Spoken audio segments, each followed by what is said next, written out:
Young adult books. This is it. This is my central cache, the one I initially brought from my parents' house I wanted to have around to read to my kids. So we'll go through these really fast. Some of them you've heard before, but these are some of the most important books to me when I was young. Starting with Dealing with Dragons by Patricia Reed. This is an incredible book about a princess who runs away to be with the dragons. Great stuff on magic, great on feminism, and was so influential. I've already read this to my 6-year-old once, and all the characters just come up in our storytelling. This is Dr. Doolittle's Post Office, but the Dr. Doolittle series is great. And the movie with Rex Harrison, we watched at least every 2 weeks or so when I was growing up for our family night sleepovers. So Dr. Doolittle was cool because some kids really can talk to animals. The Secret Garden. This is an older one, but it is a classic because it's just such a sweet, beautiful story about finding a secret garden. Very good for reading aloud. The Cartoonist. Betsy Byers is good in general, but this one I liked because it's about a young kid following their dream of doing cartooning. So for your young artist types, this is a fun one. The Avion, My Uncle Flew. This is cool. My mom just read it because you learn French through the course of it, and this kid, and by the end of it, the last chapter is completely in French, and so it's a really cool story, and also a cool way to get some basic French. And it is a Newbery Honor winner. This is fun. Santa Claus by L. Frank Baum. The guy who gave you Oz also has his own take on Santa Claus, and it is quite good. With a neat take on it.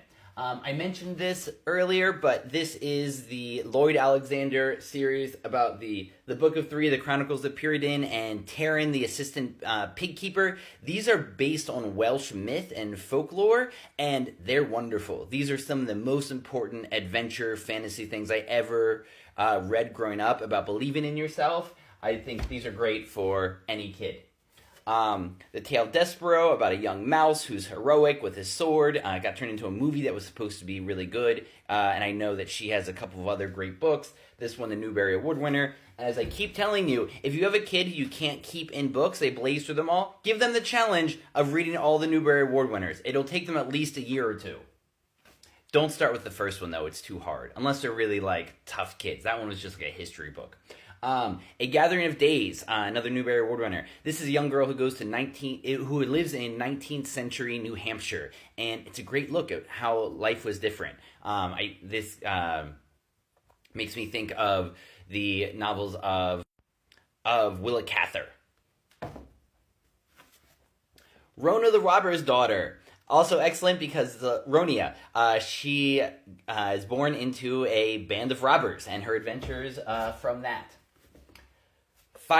Five Children and It by E. Nesbit. They find this crazy little creature when they're trying to dig a hole to China. And E. Nesbit in general, I think, was a really out there, cigarette smoking, devil may care kind of author who wrote a bunch of really great books. I don't know enough of them.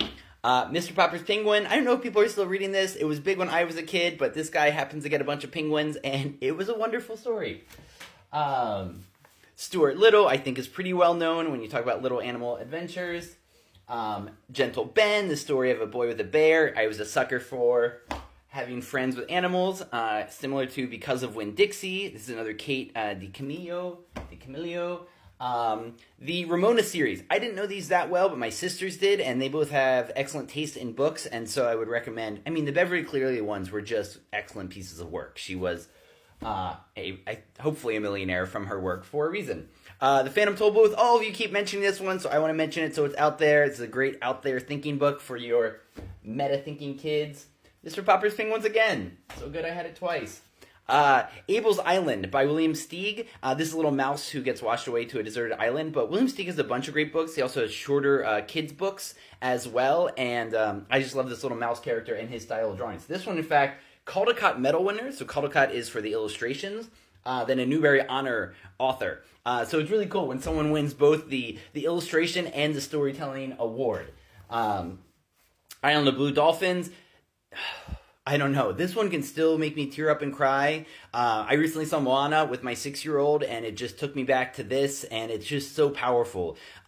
Even when I was a young kid, these stories of powerful women breaking through and getting to succeed where maybe they weren't supposed to was so inspiring, and it was, helped me become a feminist early on in the rather patriarchal place where I grew up. Speaking of The Witch of Blackbird Pond, a young girl moves to Connecticut Colony, so a very restrictive, puritanical place, and she's like a bird of paradise in this black and white kind of place, and she befriends the Witch of Blackbird Pond, the old witch who lives out there, and it's a great story, and I think was a big classic in the 80s and 90s. The Light Princess. This is another one by George MacDonald. George MacDonald had a ton of books, and I think they were all great.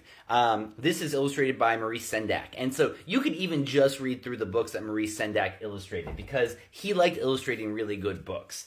Number the Stars by Lois Lowry. This is of the Shoah, the Holocaust times, and this was a book that was read a lot when I was a kid to get people to know about that.